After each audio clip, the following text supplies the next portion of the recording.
The old engines of HS Guardian hummed quietly in the emptiness of space. Captain James Walker sat in his worn command chair, running his fingers over the scratched armrest. The ship's outdated systems blinked around him with their usual tired rhythm. He looked at the main screen, watching the endless stars drift by as they patrolled their assigned sector.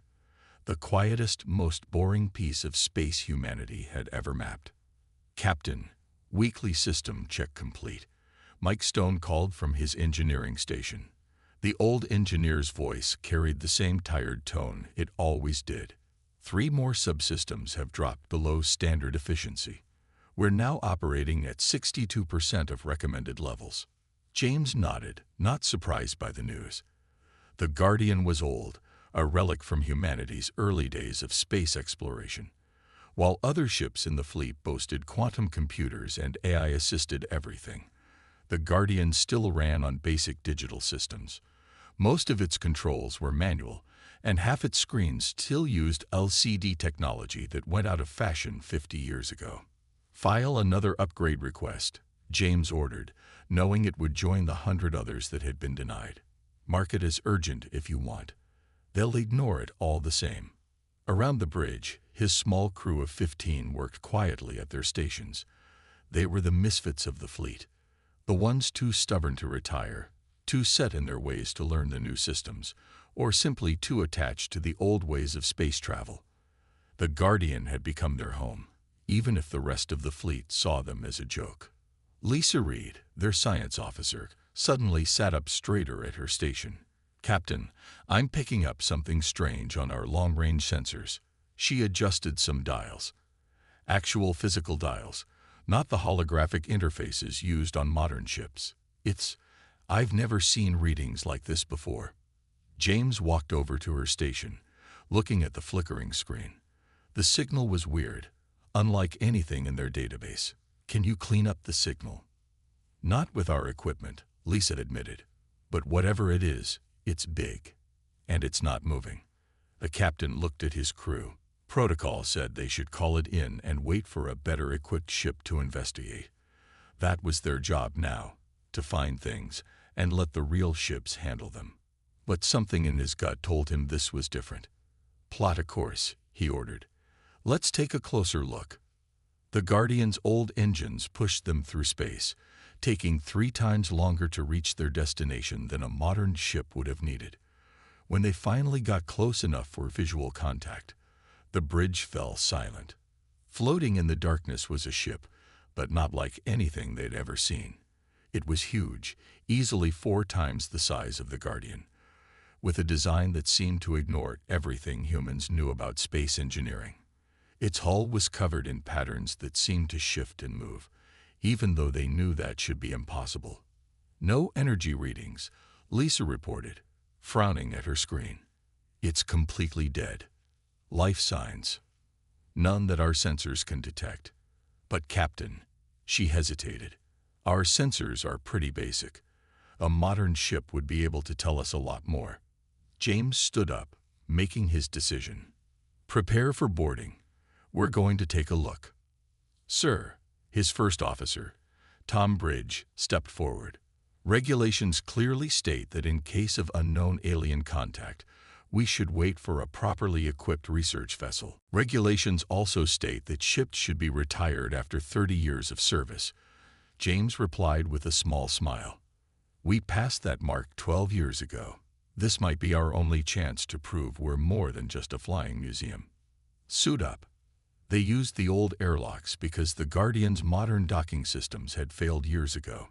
James led a team of 4, including Lisa and Mike, their magnetic boots clicking against the alien hull as they walked. The ship's surface felt wrong under their feet, almost like it was responding to their presence. They found an entrance, or at least something that looked like it could be an entrance. The alien metal parted easily, too easily, as if it had been waiting for them. Inside, their flashlights revealed corridors that seemed to be made of flowing metal and crystal, nothing like the practical designs used by humans or any known alien race. "This technology," Mike whispered, his handheld scanner beeping frantically. "It's not just advanced. It's impossible. These readings, They don't make any sense. They made their way deeper into the ship, their old equipment struggling to make sense of what they were seeing. Lisa stopped at what looked like a control room, her eyes wide behind her helmet visor. "Captain, look at this." In the center of the room stood a crystal, about the size of a basketball, floating in midair. It pulsed with a soft light that seemed to respond to their presence, changing colors as they moved around it. "Don't touch anything," James ordered, but he could feel something was about to happen. The crystal's light grew stronger, and their suits' simple radios began picking up a signal they couldn't understand. Mike stepped closer to the crystal, his scanner going crazy. "Captain, these energy readings, they're off the charts. But it's not like any power source we've ever seen. It's almost like it's alive." Before James could respond, the crystal flashed brightly. Their suits' systems flickered, and for a moment, James thought they were about to die. But instead of killing them, the crystal seemed to be communicating. Their old radio equipment, too simple to be affected by advanced interference, picked up patterns in the energy pulses. "It's scanning us," Lisa realized, watching her instruments. "No, not us. It's scanning our equipment. Our ship." The crystal's light suddenly focused into a beam, pointing directly at the Guardian through the alien ship's hull. James's radio crackled with urgent messages from the crew left aboard. "Captain." Tom's voice was filled with panic. "Something's happening to the Guardian. Systems are activating, changing. Sir, you need to get back here now." James looked at the crystal, then at his team. They had just found something incredible, something that could change everything. But right now, his ship needed him. "Back to the Guardian," he ordered. "Move." As they rushed back through the alien corridors, none of them noticed that the crystal's light was following them, seeping into their suits' simple systems, into their basic equipment. The very technology that the rest of the fleet had mocked, the outdated systems that had made them a joke, were about to become the foundation of something unprecedented. The Guardian was about to wake up, and the galaxy would never be the same. The team raced back through the Guardian's airlock, their magnetic boots clanking against the metal floor. Alarms blared throughout the old ship, but they sounded different now, deeper, almost musical. James threw off his helmet and rushed to the bridge, his heart pounding in his chest. "Status report," he shouted, but stopped dead in his tracks when he saw the bridge. The old screens were alive with strange patterns, showing information in ways their simple displays shouldn't have been capable of. The ship's lights pulsed with a familiar crystal-like glow. "Everything's changing," Tom said, his hands hovering over his console uncertainly. "But nothing's breaking. It's like the ship is upgrading itself." Mike rushed to his engineering station, his eyes wide as he watched the readings. "This is impossible. The old fusion reactor, it's not just running better. It's doing things that break the laws of physics. Power levels are off the charts, but the containment systems are holding perfectly." "How?" James asked, watching as lines of light began to trace their way across the bridge's walls. "Our containment systems are 30 years old. They shouldn't be able to handle this kind of power." Lisa was already at her science station, her fingers flying over the old keyboard. "That's just it, Captain. The old systems aren't fighting the changes. They're accepting them. It's like..." She paused, searching for the right words. "It's like our outdated technology is the perfect foundation for whatever that crystal is doing." The ship shuddered, but not violently. It felt more like a cat stretching after a long nap. The main viewing screen, which had been showing simple digital images just hours ago, now displayed a three-dimensional view of space that seemed to float in the air. "Sir," called out Ben, their navigation officer, "the helm is responding differently. The controls, they're the same physical levers and buttons, but they're connected to something new now. Something better." James walked to his captain's chair, noticing how the worn leather seemed to shimmer slightly under his touch. "Mike, full system check. I want to know exactly what's happening to my ship." Mike worked at his station, his expression changing from confusion to amazement. "Captain, the crystal. It's not replacing our systems. It's evolving them. The old manual controls, the basic computers, even the mechanical backup systems, they're all still there, but they're becoming something more. Something impossible." As if to prove his point, the lights flickered, and suddenly holographic displays appeared above every station. But they weren't like the clean, sterile holograms used on modern ships. These seemed to grow from the old screens like digital vines, using the ancient displays as their foundation. "Look at this," Lisa called out excitedly. "Our old sensors, they're not just detecting things now. They're somehow reaching through space itself. I can see energy patterns, quantum fluctuations, things we shouldn't be able to detect with any known technology." The crew worked through the night, trying to understand what their ship was becoming. The Guardian's transformation continued, but it never felt threatening.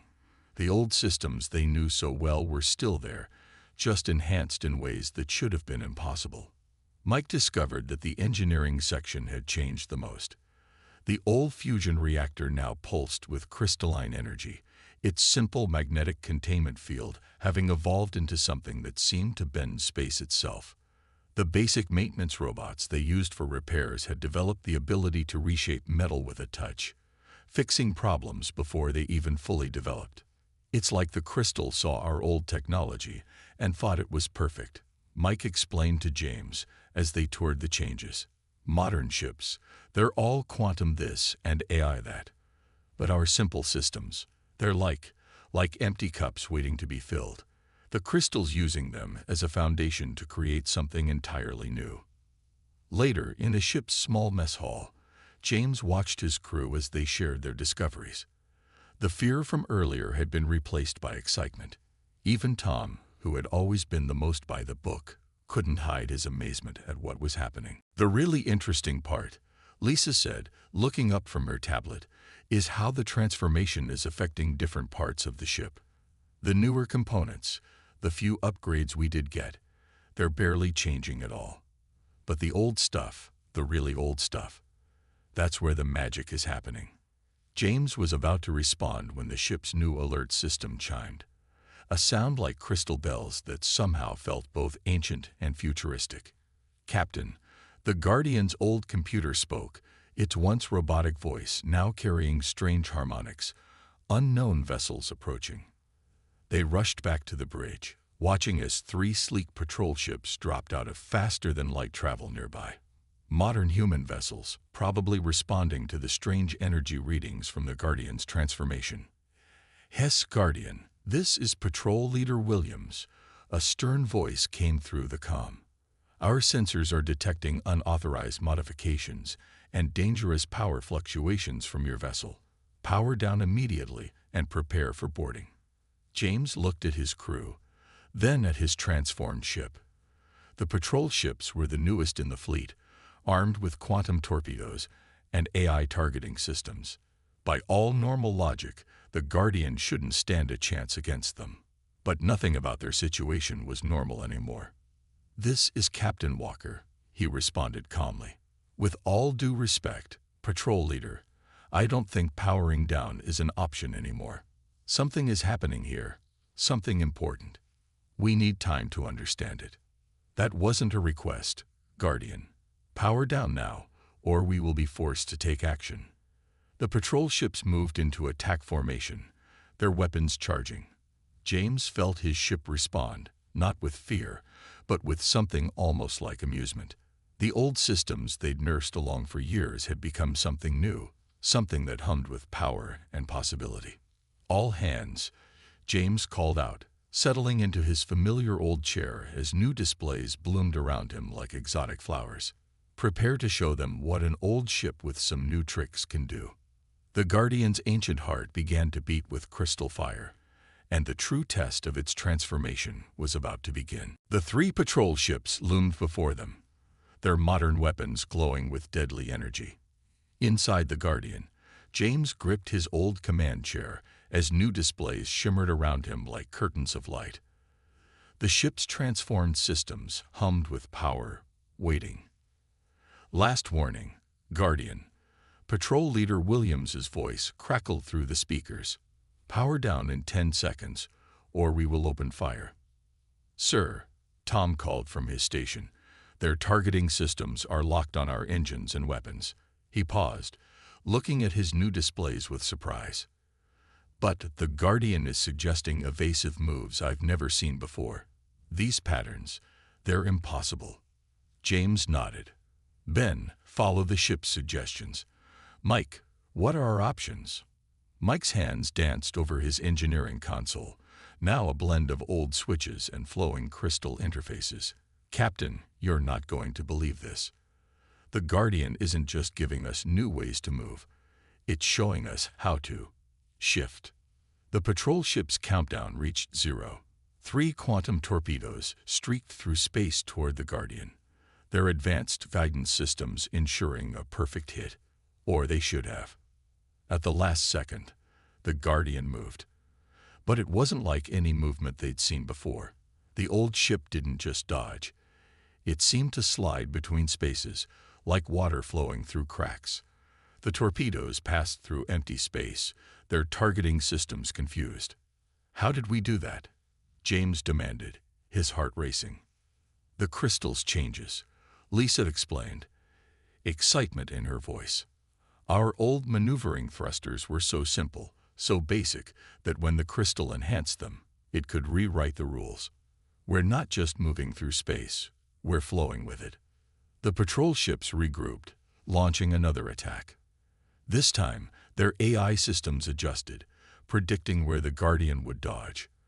But the old ship had more surprises. As the weapons approached, the Guardian's hull, still the same metal they'd patched and repaired for years, began to ripple like water, letting the energy weapons pass harmlessly through. Impossible, Williams's voice shouted over the comm. Guardian, you're using unauthorized alien technology. Stand down immediately. James watched as his crew worked with their transformed ship, old muscle memory combining with new impossible abilities. This isn't just alien tech, he replied calmly. This is evolution. The Guardian isn't just changing. It's becoming what it was always meant to be. The patrol ships switched tactics, moving to surround the Guardian. Their modern sensors tried to analyze the old ship, but the crystal's influence confused them. Where their quantum scanners expected to find outdated systems, they instead found spaces that seemed to fold in on themselves.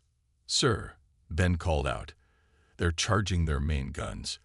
These are planet crackers. We can't take that kind of hit, no matter what we've become. But the Guardian had other ideas.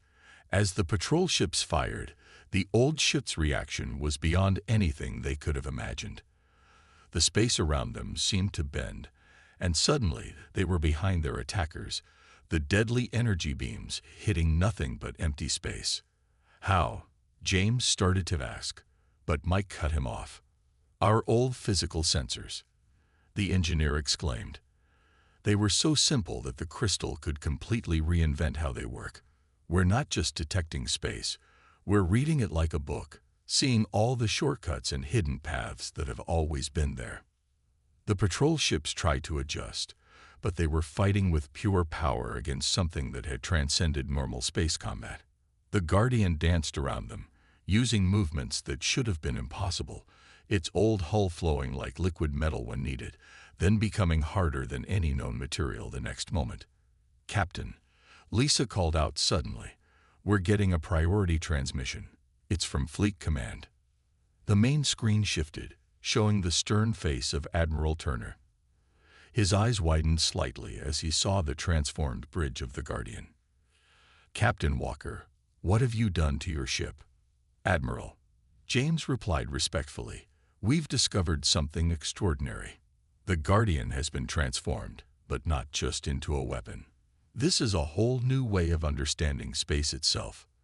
It's a threat is what it is. The Admiral snapped. That ship was due for decommissioning 3 years ago. Instead, you've turned it into some kind of abomination. All ships in the sector are being redirected to your location. Surrender now, or be destroyed. James looked at his crew, seeing the determination in their eyes. They had all served on the Guardian when no one else wanted her, keeping her running when others would have scraped her for parts. Now she had given them something miraculous in return. "I'm sorry, Admiral," James said firmly, "but we can't do that. The Guardian isn't just our ship anymore. She's showing us possibilities that could change everything. We need time to understand what's happening." "Then you leave us no choice," the Admiral replied coldly. "You're now classified as a rogue vessel. All ships are authorized to use lethal force. Whatever your ship has become, Walker, it can't stand against the entire fleet." The transmission cut off, and James could already see more ships appearing on their long-range sensors. But instead of fear, he felt a strange calm. The Guardian's systems pulsed around them, showing paths and possibilities that no modern ship could see. "Your orders, Captain?" Tom asked quietly. James stood up, watching the crystalline displays dance around him. Their old, obsolete ship had become something unique in the galaxy, not because of overwhelming power, but because its very simplicity had allowed it to evolve beyond normal limits. "We run," he said firmly, "not in fear, but because we need time. Time to understand what the Guardian has become, and what it means for humanity's future." He smiled slightly. "Besides, they'll have to catch us first." The Guardian's transformed engines hummed to life, and space itself seemed to part before them. As they prepared to escape, James realized that their greatest weakness, being an outdated, unwanted ship, had become their greatest strength. The modern fleet would hunt them, but they had become something entirely new, a legend in the making, born from the marriage of the simplest human technology and the most advanced alien gift. Their adventure was just beginning. 2 weeks had passed since their escape from the patrol ships. The Guardian drifted quietly in the shadow of a gas giant, its crystalline systems pulsing softly in the darkness. Inside, the crew watched in amazement as their ship continued to evolve in ways none of them had expected. Mike stood in the engine room, watching the old fusion reactor as it spun impossibly in multiple dimensions at once. "It's like she's learning," he told James, who had come down for his daily inspection. "Remember how we used to bang on the power couplings to get them working? Now they repair themselves, but not just back to normal. They get better every time." The captain reached out to touch a nearby wall, feeling the metal shift slightly under his fingers. The entire ship had become alive in a way, responding to its crew's needs, often before they even realized what they needed. "Any idea what she'll do next?" Before Mike could answer, Lisa's voice came through the ship's communications. "Captain, bridge, now. You need to see this." They rushed to the bridge, finding the rest of the crew already gathered around Lisa's science station. The old sensor displays now showed complex patterns of energy that seemed to flow through space itself. "I was scanning for pursuit ships," Lisa explained, "when I noticed this. The Guardian isn't just detecting energy anymore. She's seeing the actual structure of space-time. Look at these patterns. They're like highways between the stars that nobody knew existed." Tom leaned closer to the display. "Are you saying we can travel through these?" "We already are," Ben called from the helm. "Haven't you noticed our jumps getting smoother? The ship's been following these paths, learning them. Traditional engines blast through space. We're swinging through it." James was about to respond when alarms chimed. The new, musical ones that had replaced their old klaxons. 5 ships had just appeared, dropping out of faster-than-light travel less than 1,000,000 kilometers away. But these weren't human vessels. "Bright mind ships," Lisa reported, referring to one of the most advanced species in the galaxy. "Their technology is centuries ahead of Earth's. They must have heard about us from the human fleet." The alien vessels approached cautiously, their sleek forms glowing with energy that even their advanced systems couldn't fully contain. A transmission came through, the alien language automatically translated by the Guardian's enhanced communications. "Anomalous vessel," a calm voice stated. "You represent an unauthorized merger of technologies. Your existence threatens the natural order of technological progression. Prepare to be analyzed and deconstructed." James straightened in his chair. "This is Captain James Walker of the HFY Guardian. We mean no harm. We're simply trying to understand what our ship has become." "Understanding is irrelevant," the Bright Mind ship responded. "Lesser species must not gain advanced technology without proper evolutionary steps. Your vessel will be dismantled. Your crew will be preserved for study." The alien ships moved with incredible grace, forming a perfect pentagon around the Guardian. Energy fields sprang up between them, creating a cage that would have trapped any normal vessel. But the Guardian was far from normal now. "Sir," Ben called from his station, his hands hovering over the old manual controls that now connected to systems beyond human understanding. "The ship is suggesting something wild. These energy fields they're using, we can turn them inside out." James nodded. "Do it." The Guardian's crystalline systems pulsed once, and suddenly the energy cage collapsed in on itself. The Bright Mind ships scattered, their perfect formation broken. But they recovered quickly, launching weapons that seemed to bend reality itself. "They're using quantum phase disruptors," Lisa reported excitedly. "But look, our old shield generators, they're adapting. The simpler the original system, the better it works with the crystal's changes." She was right. The Guardian's shields, once barely able to stop normal weapons, now twisted the advanced energy attacks into harmless light. The ship's hull rippled and flowed, its old metal plates becoming something that existed in multiple states at once. "Multiple ships approaching," Tom announced. "Looks like our friends called for backup."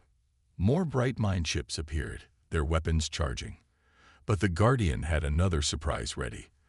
The crystal's influence had spread through every system, and now the old emergency protocols they'd never bothered to update had become something extraordinary. "Mike," James called to engineering, "remember that old backup system we used to joke about? The one that was so basic it just vented everything and hoped for the best." The engineer laughed. "Already on it, Captain. You're not going to believe what it does now." The Guardian's transformed systems activated. Instead of simply venting plasma, the ship created a field of pure possibility around itself. Space itself seemed to hiccup, and suddenly there were 5 Guardians, each one as real as the original, each one moving in ways that should have been impossible. The Bright Mind ships hesitated, their advanced sensors unable to determine which Guardian was real, because, in a way, they all were. The old backup system, designed to simply release energy in an emergency, had evolved into something that could split reality itself. "This is impossible," the Bright Mind commander transmitted, actual emotion creeping into their voice. "Your technology is too primitive to achieve these effects." "That's exactly why it works," James replied calmly. "Your ships are too advanced, too set in their ways. Ours was simple enough to become something new." The Guardian's copies moved in perfect synchronization, each one adding to the impossible patterns they were weaving through space. The Bright Mind ships fired again and again, but they couldn't hit what they couldn't understand. "Sir," Lisa called out, "I'm detecting massive energy buildups in their ships. They're going to try to collapse this entire sector of space." But even as she spoke, the Guardian was changing again. The crystal's power flowed through the old systems, finding new possibilities in their simple designs.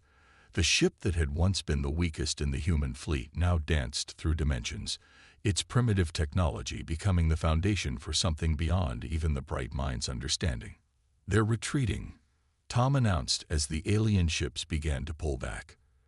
"But they're sending transmissions across the galaxy. Everyone's going to be looking for us now." James looked around his bridge, at the crew that had stayed with this old ship when everyone else had abandoned her.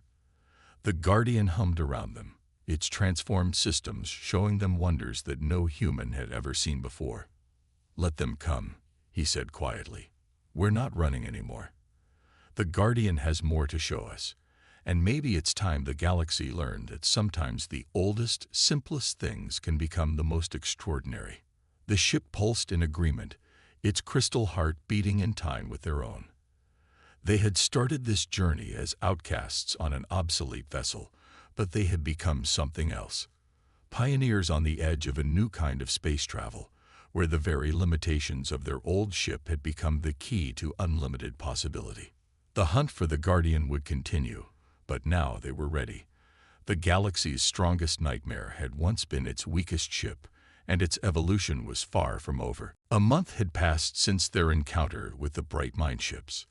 The Guardian floated in an empty region of space, its crystalline systems glowing brighter than ever.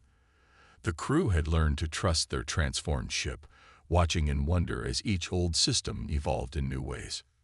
Mike walked onto the bridge, his eyes bright with excitement. "Captain, you need to see this. The crystal's influence.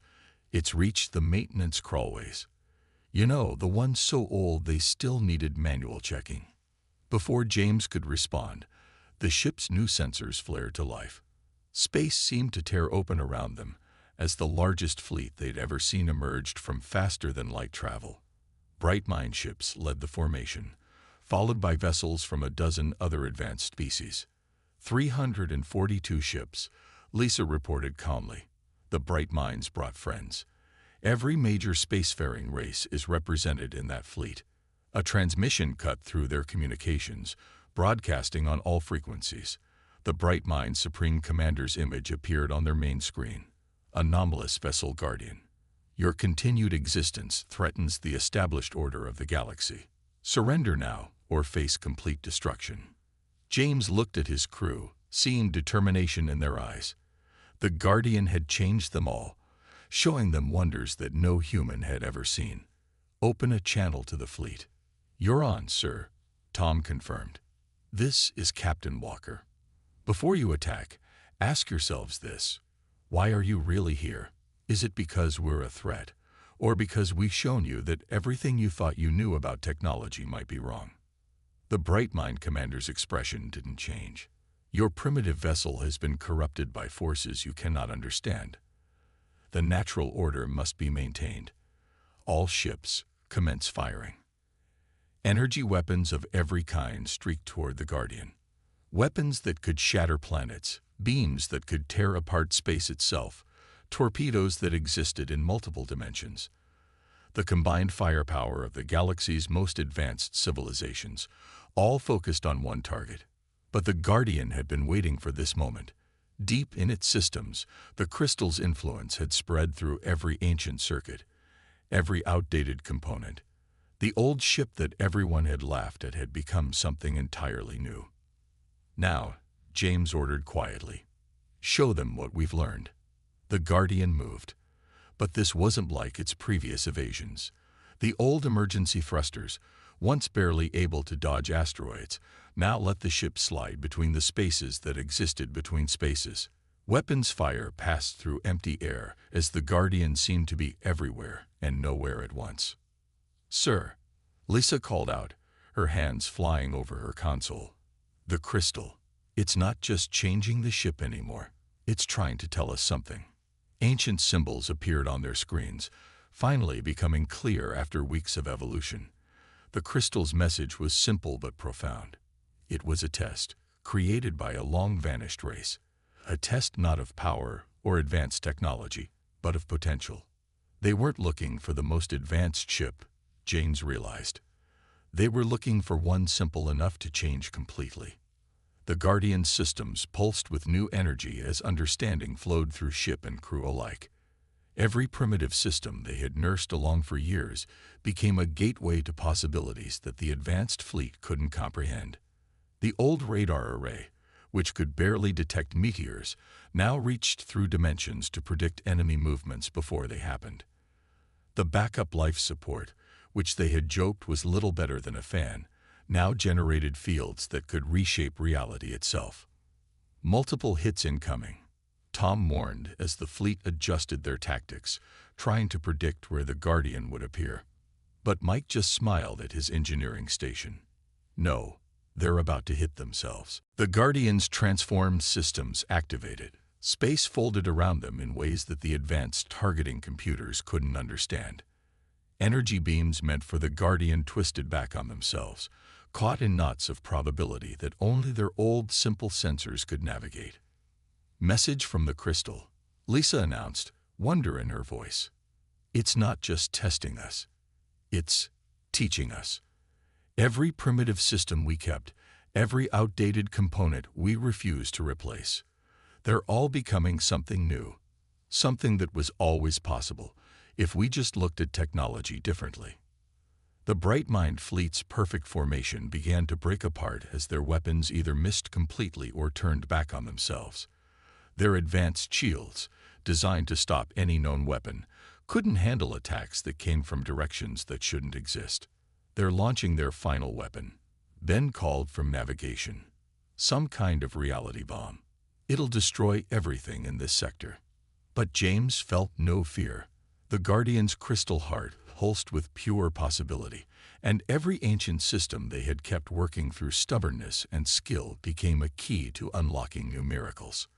As the reality bomb approached, the Guardian did something impossible. Instead of dodging or defending, it reached out with systems that had once been too primitive to matter. The old waste recycling system, which they had never bothered to upgrade, now recycled reality itself. The manual steering controls, which other ships had replaced with AI, let them guide the very fabric of space. The reality bomb didn't just fail, it transformed. The Guardian's simple systems, enhanced by the crystal's power, turned the weapon into pure creative energy. Light bloomed across space as the Guardian showed the combined fleet what true evolution looked like. "Signal from the Bright Mind Commander," Tom reported, surprise in his voice. "They're standing down." The Supreme Commander's image appeared again on their screen, but this time there was something new in their expression. "We were wrong," they admitted. "The test was never about power or advancement. It was about potential. About being simple enough to become something completely new." One by one, the fleet's weapons powered down. The Guardian hovered among them, its crystalline systems pulsing with gentle light. The very qualities that had made it obsolete. Its simple systems, its basic technology, its need for human guidance, had made it perfect for transformation. The crystal wasn't a weapon, James said to both his crew and the watching fleet. It was a gift, a chance to show that sometimes the oldest, simplest things have the most potential for change. The Bright Mind Commander nodded slowly. "Your ship will be remembered, Guardian. Not as a nightmare, but as a reminder that true evolution comes not from complexity, but from the ability to change." As the fleet began to disperse, James looked around his bridge. The worn chairs, the old displays, the manual controls. Everything that had made them a joke had become the foundation of something miraculous. The Guardian hummed around them, its transformed systems now a perfect blend of simple human engineering and impossible alien power. "Where to now, Captain?" Ben asked from his station. James smiled, feeling the ship's crystal heart beat in time with their own. "Everywhere. The Guardian still has more to show us, and now we have all the time in the universe to learn." The ship that had once been the weakest in the fleet turned gracefully, its old systems now gateways to miracle after miracle. They had started this journey as outcasts on an obsolete vessel, but they had become pioneers of a new age, one where the simplest things could become the most extraordinary. The Guardian's light flared once, bright and beautiful, and then they were gone, sliding between the spaces where space itself lived, ready for whatever wonders waited to be discovered next.